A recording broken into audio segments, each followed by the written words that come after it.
मोदी जी, आप हमेशा कहते हैं कि ये जो पैसा इन लोगों तक डायरेक्ट पहुंचता है वो डिजिटल है, इसलिए पहुंचता है। एस जयशंकर आपकी अदालत में आए, उन्होंने बड़ा इंटरेस्ट किस्सा बताया। उन्होंने कहा जब वैक्सीनेशन का सर्टिफिकेट दिखाना था, वो अमेरिका में थे, अपने बेटे को मिलने गए थे, तो रेस्टोरेंट में जाने लगे तो उन्होंने अपने मोबाइल से दिखाया और बेटे ने जेब से मुड़ा तोड़ा कागज़ निकाला, तो उनको लगा कि हाँ ये भारत है और ये अमेरिका है।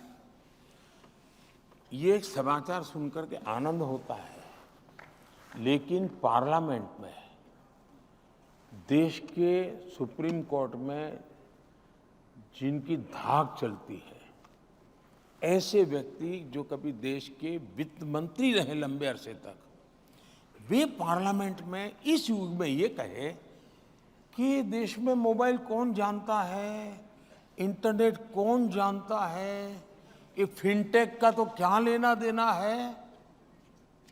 और ये बहुत पुरानी बात नहीं कर रहा हूं मैं, कुछ ही वर्षों पहले की बात कर रहा हूं।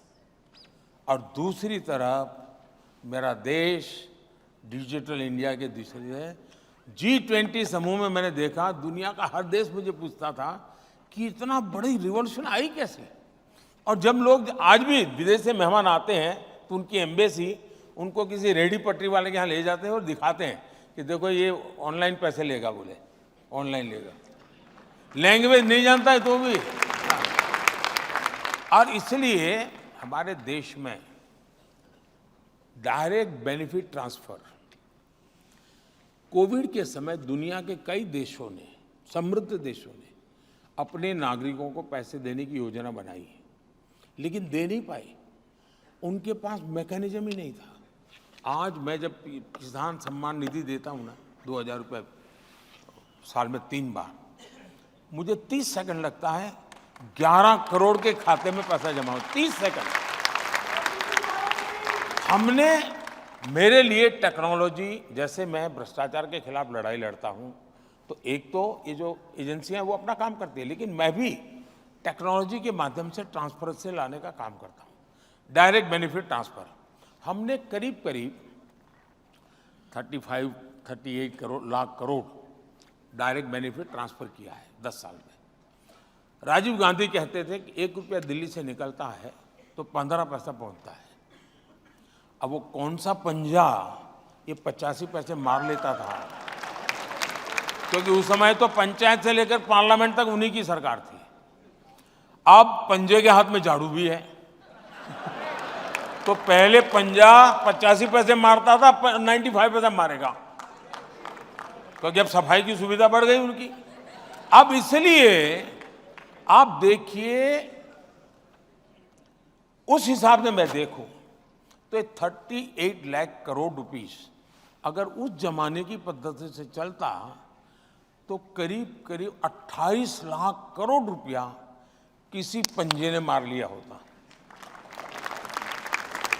अब ये पैसा सीधा जाता है, उसके खाते में जाता है, तब जाकर के आवाज निकलती है। ये जो दिल की आवाज है ना, उसके कान निकलती है, और उसको लगता है कि दिल्ली में उसका बेटा बैठा, उसका असर है। देखिए, सरकारें तो पहली भी रही, ब्यूरोक्रेसी भी यही थी, सिस्टम भी यही थे, तो आपने ऐसा क्या बदल दिया कि अब ये सीधा पैसा जाता है, ये बूढ़ी माताएं इस तरह की बात कहती हैं? एक तो सबसे बड़ी बात यह है कि हमारे देश में अब तक जो प्रधानमंत्री बने हैं वो ज़्यादातर केंद्र की ही राजनीति का हिस्सा रहे हैं। बहुत कम प्रधानमंत्री हैं जो राज्य में काम करके के आए हैं, और जो आए हैं वो भी बहुत कम समय के लिए उनको अवसर मिला है। मैं देश का पहला ऐसा प्रधानमंत्री बना जिसको लंबे अरसे तक, लॉन्गेस्ट टेन्योर है मेरे स्टेट का, और एक अच्छे राज्य का लंबे अरसे तक मुख्यमंत्री रह करके आया। और वो भी एक ऐसा मुख्यमंत्री जो काम करने वाला मुख्यमंत्री, यानी फाइलें खाली देखने वाला नहीं, बदलाव की विजन के साथ काम करने वाला। तो मेरे पास वो अनुभव है। तो एक तो उस अनुभव, और जैसे मैंने एक छोटा सा काम किया, शायद मैं पहली बार मीडिया के सामने बात बताता हूँ। मैं जब थोड़ा लंबा समय जाएगा तो जी जी हाँ? बिल्कुल। आपके दर्शक बाद में तंग आ जाएंगे। नहीं नहीं, ये तो देखिए, आप ये बताइए, तंग नहीं तक आ आएंगे। जाएंगे। मैं दो अनुभव सुनाना चाहता हूं, इससे आपको पता चले कि काम कैसे होता है और कैसे करना चाहिए। मैं अचानक मुझे मुख्यमंत्री बनना पड़ा था 7 अक्टूबर को 2001 को। मैं कभी एमएलए नहीं बना, मैंने कभी पुलिस थाना नहीं देखा था, मुझे कुछ ये सरकार वर्कार कुछ समझ ही नहीं थी। It's a fact of my life. अचानक मुख्यमंत्री बना तो भूकंप था वहाँ, तो भूकंप के कुछ महीनों के बाद मुझे काम मिला। तो मैं शपथ लेने के तुरंत बाद भूकंपग्रस्त इलाके में चला गया, क्योंकि उस शताब्दी का दुनिया का एक बड़ा भूकंप माना जाता है। तो मैं देखा कि लोग को 7-8 महीने हो चुके थे भूकंप को, शिकायतें कर रहे थे, स्थितियाँ भी मुझे कोई नज़र नहीं आई बदलती। तो मैं देखा कि भी मैं वापस आया, मैंने मेरे अफसरों की मीटिंग ली। फिर मैंने उनको पूछा कि भाई कैसे हैं, क्या है, आगे कैसे करेंगे भूकंप का। तो उन्होंने मुझे बताया सारा कि भाई मार्च महीने तक ये होगा, मार्च महीने तक ये होगा, मार्च महीने तक ये होगा। मैंने कहा तुम्हारे दिमाग में है ये जो फाइनेंशियल ईयर घुस गया है, देश उससे नहीं चलता है। मुझे पहली लड़ाई मेरी वही हुई। मैंने कहा तुम दिमाग में से फाइनेंशियल निकाल दीजिए, मार्च महीना निकाल दीजिए।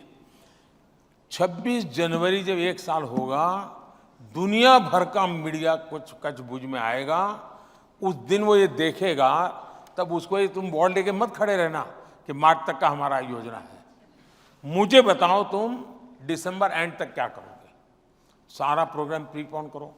तो अफसरों को लगा यार ये आदमी को कुछ समझ है। फिर मैंने कहा कोई शायद 43 ब्लॉक्स ऐसे थे जो भूकंपग्रस्त थे। तो मैंने अफसरों को कहा सभी सचिव एक एक ब्लॉक में जाएगा, फ्राइडे सैटरडे संडे वो वहीं रहेगा भूकंपग्रस्त इलाके में। मंडे को शाम को मैं मीटिंग लूंगा रिव्यू की, और जो ब्लॉक में आप जाएंगे आप ये मान के चलिए कि आप उस ब्लॉक के चीफ मिनिस्टर हैं, आप ही चीफ मिनिस्टर हैं, करके आओ। मैंने कहा अब ये गए, वापिस आए, मैंने मीटिंग ली। बोले साहब ये तो हो ही नहीं सकता। मैंने कहा क्यों? ये बोले हमारा नियम ऐसा है। मैंने कहा नियम किसने बनाया? बोले हमने बनाया। क्यों? एयर कंडीशन का बनकर बनाया था। जमीन पे जाकर के आया, उनको पता चला सरकार के बने हुए नियम ही जनता के खिलाफ थे।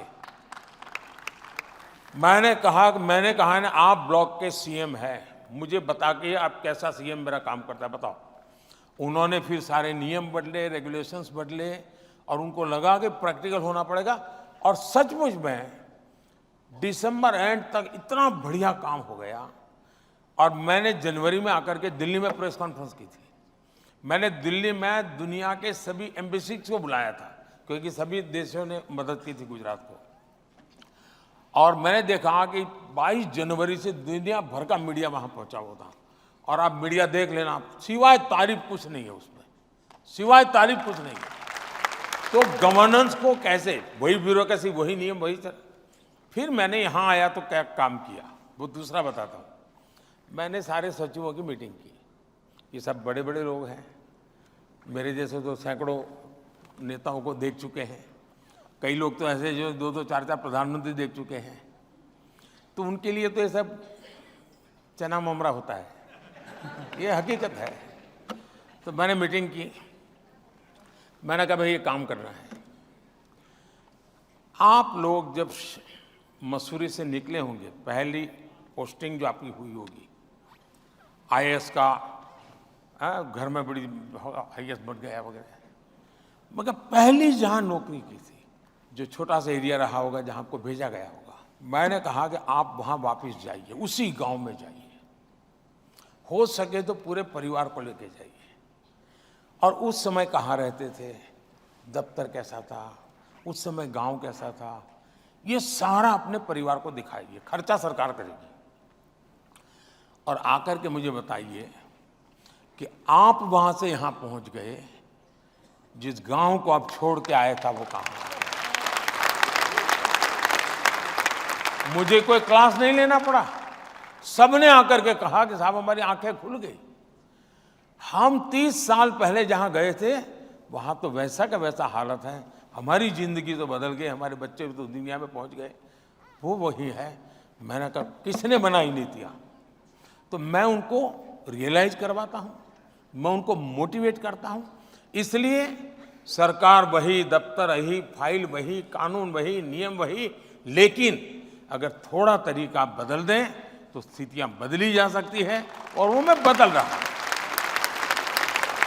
मेरा पहला अनुभव दिल्ली में ब्यूरोक्रेसी को तब आया जब मैं प्रधानमंत्री जनधन स्कीम लेकर के आया, और मैंने तय किया कि भाई बैंकों का नेशनलाइजेशन हुआ था गरीबों के लिए, बैंक के दरवाजे खोलने के लिए। इंदिरा जी के भाषण सुन लीजिए आप।